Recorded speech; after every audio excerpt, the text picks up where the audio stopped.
Joao Marcos says Canon R10 or iPhone 14 Pro, who wins? Well, there are certain situations in which the iPhone absolutely wins, or any smartphone for that matter, or there are other situations where a Canon R10 or any mirrorless camera for that matter would absolutely, without a doubt, wipe the floor with the iPhone or any smartphone for that matter. That's what this video is all about. What is the best instance to use an iPhone or a smartphone for that matter?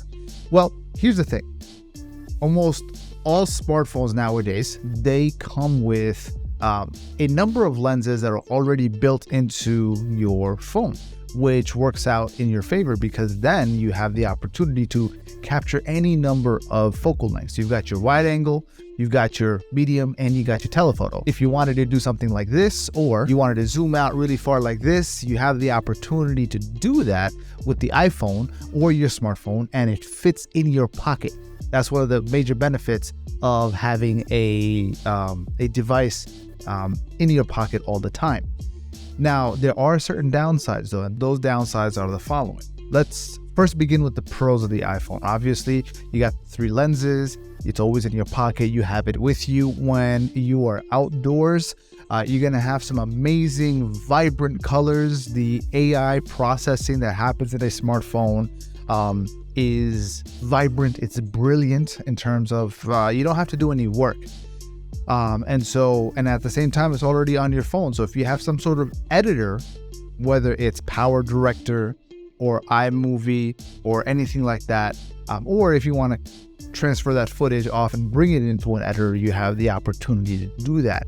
However, the challenge that comes into play is that there is a certain aesthetic, there's a look that comes with a smartphone, and that look essentially is baked in. There's not much more that you can do with it. Now, you might have the option, if you're willing and daring, to record ProRes on your iPhone. What that allows you to do is it gives you kind of like a higher quality, more information that allows you a little bit more latitude. But, your iPhone only has so much storage space, and the ability to be able to take that footage from your phone onto the editor and all that, it's a little bit more cumbersome than having just regular footage that already goes into the cloud. So that might be that, and you can't always record in ProRes, which essentially gives you the best possible quality coming out of the iPhone. Now, there's also the consideration that you may want to have is with regards to what you're shooting on, which is in this case is the iPhone versus a mirrorless camera or the Canon R10. Where you're shooting, when you're shooting, and for how long you're shooting. So I asked, and the answer was specifically for video during daylight, obviously, and indoor use. So here's the situation with regards to indoor use. If you've got lights, and I'm talking about plenty of lights indoors, then your footage is going to come out just fine. In fact, for me, when it comes to being ready to capture content and footage, there's a couple of things that I always want to have with me regardless. Now, in an ideal world, I do want to have something like a mirrorless camera on the go, ready to shoot captures. This is not an R10. This is a Sony ZV-E10. I'm recording on a Canon EOS M6 Mark II right now for reference. But then, I would like to have, in an ideal scenario, I would like to have a mirrorless ready with me. The situations in which having a smartphone, and I've had an iPhone in the past before, and I have a Google Pixel right here with me, and my wife has a Samsung. And one of the things that seems to be consistent with the way that I record is that I will record something a little bit longer, right? Something where I might sit down in my car, or I might do something like this, and I will record for maybe 10 minutes straight. Or I'm doing a live stream, right? I use this for live streaming on the regular. I'm actually feeding this camera right now into the computer, recording this kind of quality footage. I wouldn't be able to get the same aesthetic quality with my smartphone. That's why I'm using my Canon right now. But the thing is, even if I am using that for live streaming, one of the challenges that comes into play is I have limitations with regards to connection. So I'll give you an example. So if I'm, say, live streaming with my phone for video during the daytime or inside, then the issue that'll come into play is battery life. If I want to, say, live stream a sermon, right, a religious sermon, whether it be at a place of worship or a live stream instructional that somebody might be doing, there's only so much battery life that I will have. Now, I could plug in a power adapter into my phone, but then I will lose the ability to have direct audio, right? Now, I could then get a fancy connector dongle that allows for both power and audio to be fed into the phone, but then you run the risk of electronic interference, which happens so many times. And so the other thing that I've also run into is overheating, right? With this camera, if I'm in my car, for example, or if there's any kind of direct sunlight that's hitting the camera, within 10 minutes, the phone overheats and shuts down, unless I've got the AC blasting on it. And so I live in Houston. It tends to get really warm here. And so it may not be the case. Now, iPhones tend to last a little bit longer with relation to their ability to not overheat, but I've managed to get it to overheat on several occasions. In fact, when my wife first got her iPhone, back when she had an iPhone, I think it was iPhone 12 or 13, and I was like, oh, let me put some really good apps on there, and I got this, I think it was, I forgot which one of the cameras, but it was essentially would unlock the phone for me to get some of that artificial background blur with the depth of field and things like that. And within a few minutes, the phone got like tangibly hot, meaning like you could touch the phone and it was uncomfortably hot. And so my wife was like, don't do that again. You're not touching my phone. So that's something to definitely take into consideration, right? How long you're recording, what's the quality of the content. I've never had to have that situation with any of my mirrorless cameras. Yes, I've gotten them to overheat under direct sunlight. But like, for example, on the Sony, I think after about 20 or 30 minutes under direct sunlight, did it overheat? Normally, though, it doesn't. Canon EOS M6 Mark II, after about maybe 30, 40 minutes of continuous 4K recording, it'll overheat. But if I'm feeding the footage via the HDMI into a recorder, like in this case, the computer, then I've never had it overheat. The Canon R10, personally, I've never had it overheat when I had it. It was my friend's camera, and he's been using it for months now for live streaming and regular recording, and he hasn't had any issues with overheating. However, I have gotten comments from other people who have YouTube channels who got an R10 and they were experiencing overheating, and they simply returned it and got a Sony instead, and they haven't had any issues. So that might be something that you might have to be considerate of with regards to how you operate your camera.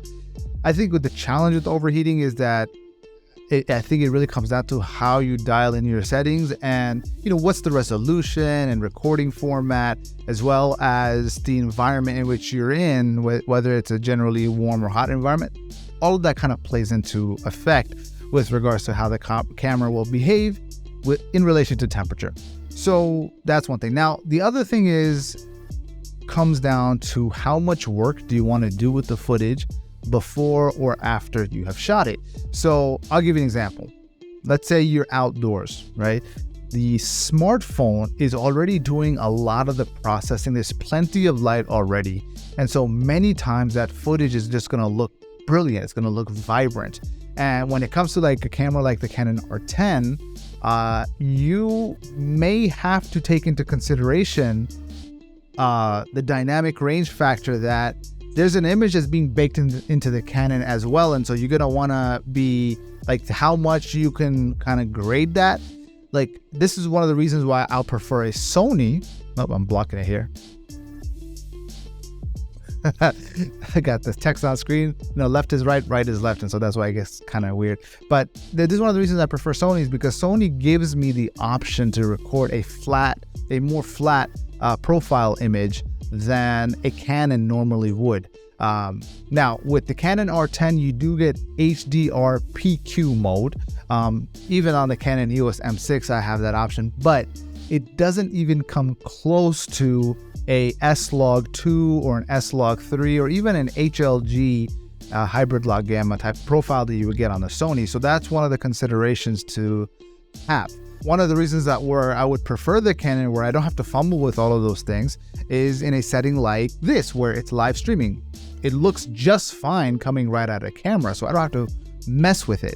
And so this is where the Canon would probably come over. And I know this is going to become a Canon versus Sony versus cell phone, as opposed to just cell phone versus Sony or iPhone. I mean, cell phone versus Canon versus iPhone versus Canon. But something to take into consideration. Now, this next bit is something that's going to give you far greater advantage than any camera would ever be able to provide, and that is the ability to attach lenses. And so, again, ability to attach lenses. So you cannot do that. Now, you already have the 3 standard lenses, so you get your framing, your composition down. But what you don't get with relation to a smartphone is that the kind of composition that you cannot do has to do with depth of field, right? With how much, now there is background blur, and that background blur is going to be artificial, but the ability to determine how that's going to look, and this comes down to how creative do you want to get? How much versatility do you want to have? And so having the ability to swap lenses just makes it that much more amazing. But once you start attaching lenses, and now the thing is, for something like a Canon, I have here a you know what, let me move the comments off the screen. So what I have here is something like this is one of my favorite lenses. This is the Canon, come on now. This is the Canon Pancake 40 millimeter EOS just standard DSLR lens, which I then can adapt onto something like a Canon R10 or an EOS M6 Mark II with a focal reducer. And so I get small lens, beautiful background blur, and portability. Now, it's not as portable as a cell phone, but it's pretty close in the sense that I'm not gonna be able to stick it in my pocket, but I will be able to stick it in my bag very easily, as opposed to having something, you know, big and messy like this. So to give you, or even like this. Now, this is relatively small, right, in terms of its height profile. But the moment, if I were to swap that out for something as large, now this compared to this, right? It's like, obviously I'm not going to run around with this all the time everywhere. It's also kind of big and heavy. And so having a small pancake lens like this is actually really, really beneficial. Now, I don't know of any native lenses on the Canon RF mount for crop sensors that are worth mentioning. I mean, there's several that are small and portable, like the 16 millimeter f2.8 for Canon RF, a 24 millimeter, 35 millimeter, 50 millimeter. These are small portable lenses. But this here, this dude right here, come on. There you go. This dude right here is golden. Like, I believe that anybody who has a Canon camera needs to get themselves one of these lenses with the focal reducer, i.e. speed booster. So this way, you know, you get the best possible looking image in terms of how much light gathering ability. Plus, it's 40 millimeters, so it tends to be a little tight, but not too tight.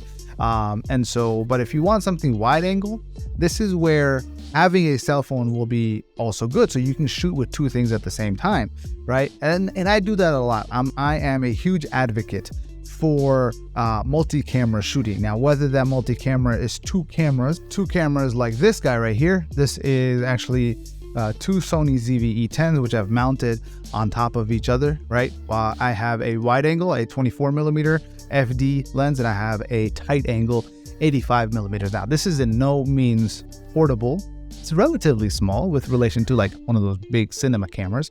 But this guy right here is easy to handle, right? In terms of the wide angle. I mean, I'll be double focusing when it comes to operating it. But you know, it's something that allows you to have two shots at the same time. Now, if you're not going to be running around with two cameras like I'm doing here, then you can actually get something like this, which is a Insta360. I got to get myself out of the picture. Boom. There you go. Come on. There you go. This is an Insta360 1-inch sensor. One of the perks about something like this is that it's got a 1-inch sensor, and it is bigger than any sensor that you would find on something like a cell phone. Even if that cell phone happens to be as amazing and as big, relatively speaking, among cell phones as a iPhone or a Pixel or even a Sony Xperia. Sony Xperia has a 1-inch sensor, but that 1-inch sensor, you don't get full access to that sensor because part of it is covered, so I think they crop in. But this is a full 5K 1-inch sensor, Insta360, Leica lens, and what I typically end up doing is I will like attach it on the camera here, right? Not like that, but end up doing something along the lines like this.